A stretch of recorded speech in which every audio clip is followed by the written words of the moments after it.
the Biafran prophecy is real as Nigeria falls into grave commotion. Just yesterday, the northern governors and the northerners in their generality sends a threatening warning to the south. That the north should shut up their mouths. Threatening Tinubu for what? Is Tinubu the person invited banditry or introduced insurgency and banditry into the system?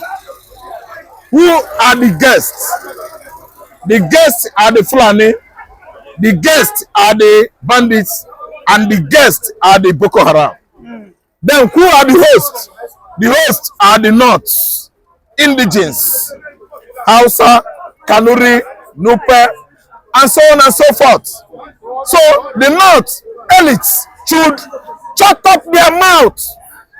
I mean, northern governors should shut up their mouth. Close your dirty mouth. Fill it a bit. It is full of acid and filth. Because you are the one that invited banditry. Boko Haram, Kotsi, Mudu Cherif, his political thugs, when he was about to contest for governorship in Borno State, as a result of atheism and illiteracy, not over the years has been constituting what? Nuisance to Nigerian people. The collapse of power, whatever you call it there in the north, Yeah, the power grid. as a result of what? Banditry attacks. They keep on attacking both artificial and natural dam constructed or built by Babangida administration in the north. No region in Nigeria has more dam than the north. Okay, let me tell you, there was a time during Babangida regime they don't take light in the north. I mean the whole 90s. There was constant power supply in the north. And currently we've seen bandits and Boko Haram demolishing the what? Facilities over there. The facilities is dilapidated as a result of incessant attack by the insurgents. Now they are talking, sending which message to the south? Parasites fighting their what? The people that are feeding them. How could you depend on my blood as a parasite? You are now, I supply you blood, you are fighting me. You are talking, you are fighting me out of ignorance and the illiteracy. The North should go back falling on education. There should be clear emergency on education, IT, information technology, so that they will have something upstairs. They will start this dream of revival, rebirth in education, learning. Atheism, lack of information is what is worrying North today. The North has issue. The problem of the North is what? Atheism. Religious bigotry. Listen and listen good. The power grid collapse. Who championed it? The machination of power grid collapse in the North is still the North. They are the one that caused it. They invited all manner of what? Terrorists in the North. Because of religion. Islamic ideology. That is why North is going backward on daily basis. The collapse of education in the North is on alarming rate since 9 years now, because Buhari himself did not go to school. Buhari is a religious bigot. Buhari's agendum, his major agendum is to Islamize Nigerian nation. Is to Islamize Nigerian nation. And he has not succeeded on doing that. Today, they are fighting the southern governors, fighting Tinubu. You are fighting Tinubu. What did you do when you were there? You were busy promoting cattle rearing. Meiti Allah. Fulanis, killer headers from Mali, from Senegal, from Gambia, from Burkina Faso, from Chad. They have rights over Nigerians. Today you are gone. Tinubu is there doing his own. You are attacking him, accusing him of failure of what? Power grid, power supply in the North. The North should learn to live in the darkness. They were living in the light during Babangida regime of 8 years, living in with the light. During Abacha regime, how many years? Living with the light. During Buhari regime, Buhari's second coming of 8 years. Oga, now, it has come to them. No more power supply. No more ghost workers. No more Ukumango ministry, secretariat, where they go home every month ending with all manners of Ghana must go. Oga, they must close their mouth. Shut up their filthy mouth. See, challenges southerners that are feeding them. Oga, we are the one feeding them. Don't you shut up their mouth. They are parasites. Well, Mr. Ralph, yesterday I saw a data wherein the IGR coming from Zamfara on a monthly basis is 500 million. But when the federal government now shares the VAT, having collected what the South makes, Zamfara will now in return collect 32 billion. Look at that level of inequality. And this is why they are coming in with full force that Tinubu must not pass that VAT. But my question to you is why are the Southern governors quiet? Southern governors are cowards. They are educated cowards. People that went to school but they could not put it into practice, and it can't work out, for people to see them expressing themselves as educated governors or people. That's the Southern governors. They are just there to cash out into their various private accounts for their family, for their children. That is what they are there. They are not there for you and I in the South here. They are part of the political, beneficiaries from the profiteering business going on in Nigerian political system. They are gamblers. All the Southern governors.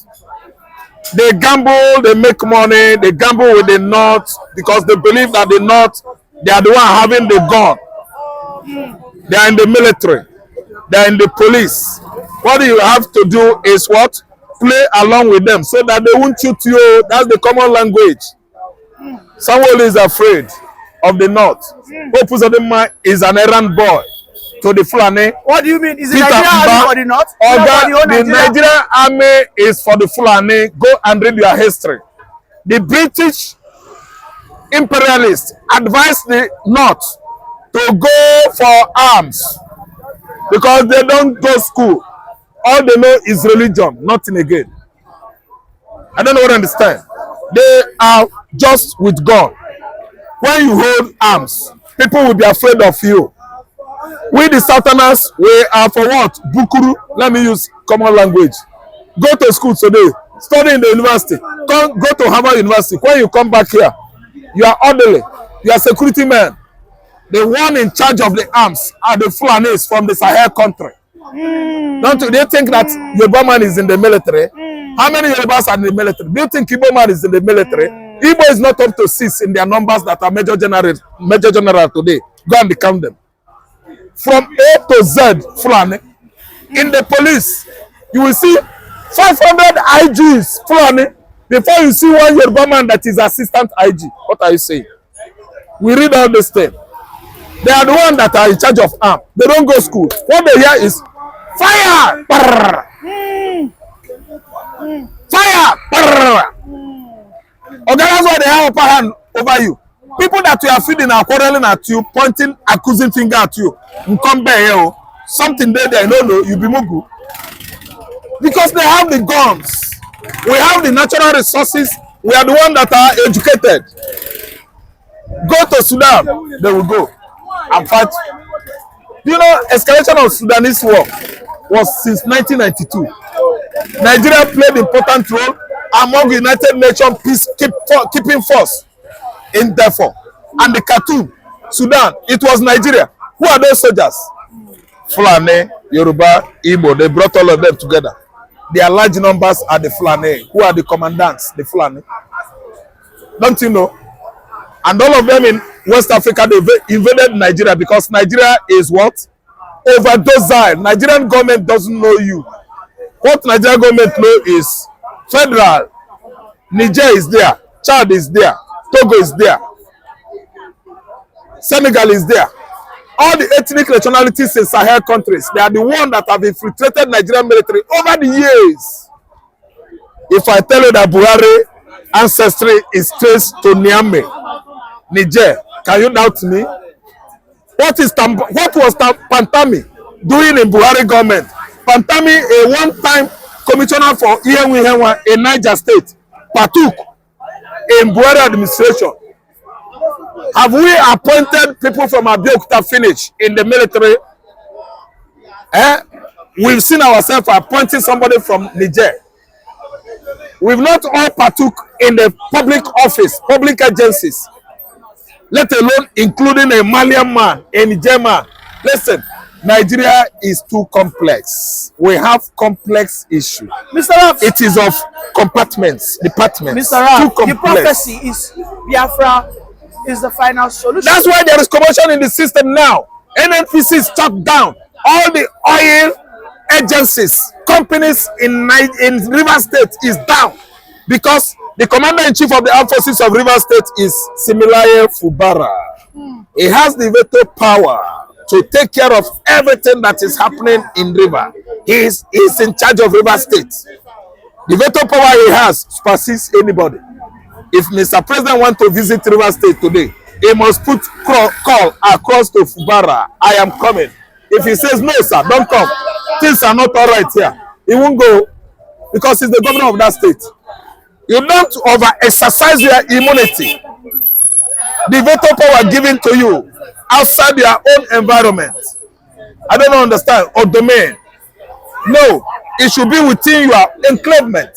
And that is what Fubara is trying to do. Oga Fubara is in charge of River State. Nobody, Oga Kwame Ojukwu was in charge of southeastern Nigeria, East Central State, Eastern region. Oga, that was when he declared Biafra. Nobody stopped him. True or false? True or false? Could be that the federal is having or prevailing over him to do so. He wouldn't have done that. The federal was not prevailing over him because he was the one in charge of southeastern region. That was why there was a country fully constituted authoritative. Biafra was a country complete. Someone was in charge of eastern region. You can't come there and tell him, you couldn't tell him what to do. It's something applicable in River State. Oga, let everybody know his rights. One should know one's rights. Nobody should come to you and tell you your rights.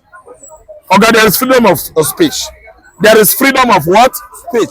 A man of a family is scattering for his own family. You can't leave your family and come to my family and tell me what to do. I cannot be making use of internet public space, educating people on what I know, and someone should come to me and say, Mr. Raf, stop it.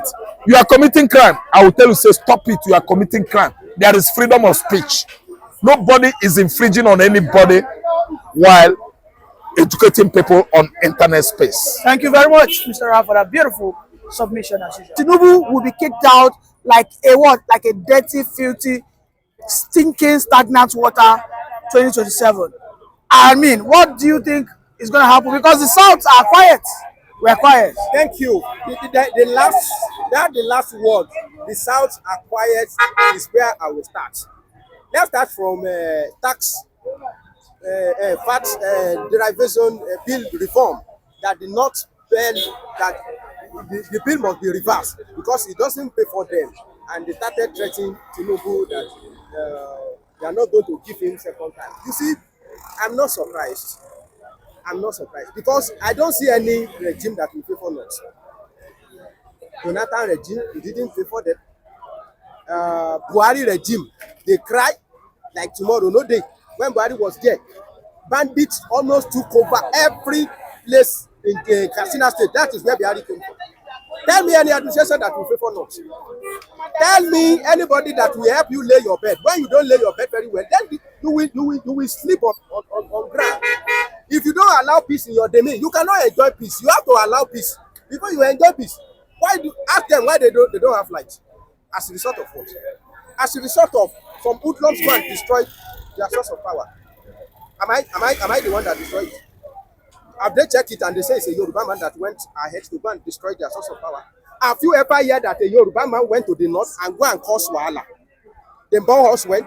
No, I'm a Yoruba man, but I know that there is no Yoruba that we have got that we go to Kaduna and go and foment trouble. They don't burn him well. There is no Yoruba that will be very crazy and go to Katsina and he will say, I'm armed robber, or I want to be doing kidnapping. They never bought them well. It's the northerner kidnap the northerner. So a northerner destroying northern property, and you are calling on Tinubu and you are threatening him.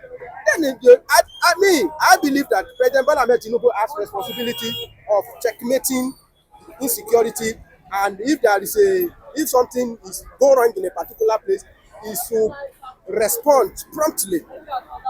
But to now be saying that they plunged us into darkness for 2 weeks. Ask yourself now, are you the only, okay, when the grid fall, are you the only one that used the grid? We are all using the grid now. It affects us also in Lagos State. But your home case is the one that somebody went ahead and destroyed your source of power. I think maybe Siroro power plant at Siroro Dam. Siroro Dam. It is your people now, and I don't know what they are clamoring for. And if you fail to talk to them, it's whose fault? Today, if in this southwest we decided to be foment trouble, we will be the first one to enjoy that trouble. We will enjoy that, and as we are maintaining our peace, we are enjoying our peace. That's the truth of the matter. So they themselves, away from looking at Tinubu, that Tinubu didn't respond in time, they themselves they should look inward and ask themselves questions that what is wrong with us. You know, they fail to ask themselves questions. They fail to ask a question. Mr. Akpeja, before you go ahead, sir, Okay. sorry for that. You talked earlier about the VAT, but are you aware that the Northerners have gotten their demand because Tinubu right now has withdrawn that bill? He's about to withdraw it, and my prayer is that he will not withdraw it. And Tinubu should not be like that. Please, Tinubu, as we are crying in the south here, all this while that reverse the subsidy, all Nigeria we are crying, reverse the subsidy, and you stand your ground, Diriba, like a devil. I like that one.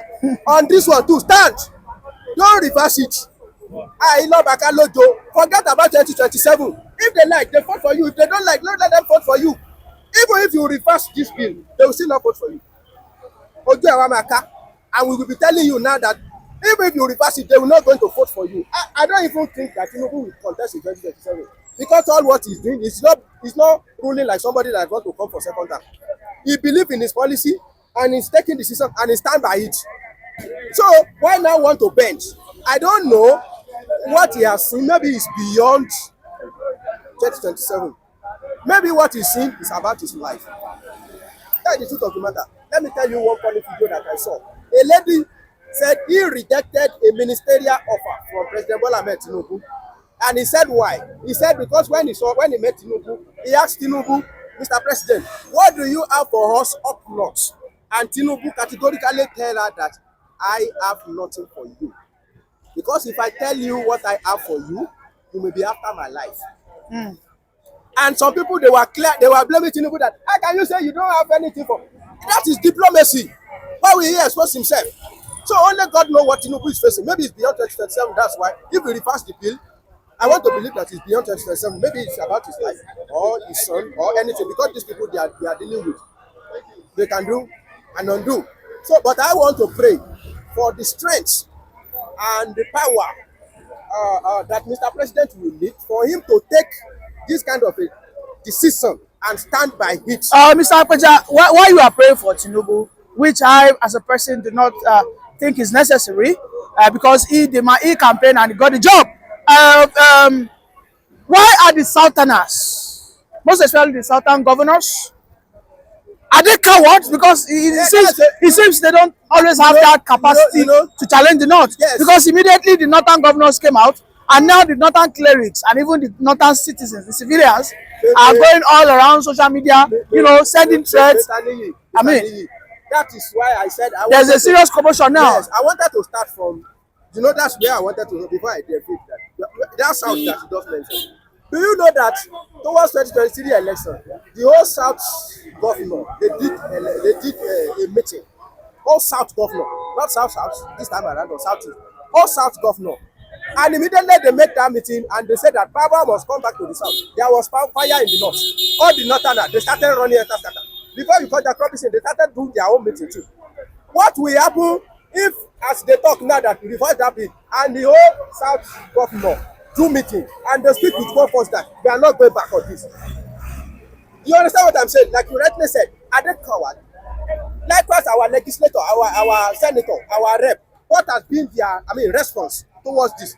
They just left Tinubu alone, yeah, to be doing, to be pushing it. What if all the whole senator, all this, at least we have senators coming from our side now. What if all of them also come together and they say, no, Mr. President, we stand with you on this? And the whole governor from the south, they do the meeting and they say, Mr. President, we stand for you. So the question to ask is that where are the southern governors that are going to even benefit more from this one? Is it only Tinubu? It's not Tinubu. That's why I say, I don't say Tinubu is performing well, but on this kind of strong decision, decision that you need God's strength to stand upon it. If not, you see now, you want to reverse it. So this government, they're supposed to talk. I don't know why they are not talking, because if we look at that bill, the southern governors, who of course are the major contributors of resource to the federal allocation, they deserve more. Yes, of course. But it seems because of their cowardice, they are silent. Thank you very much, Mr. Who are they? Well, I don't know, but thank you very much, Mr. Akwaja, for that submission. Thank you very much. Thank you.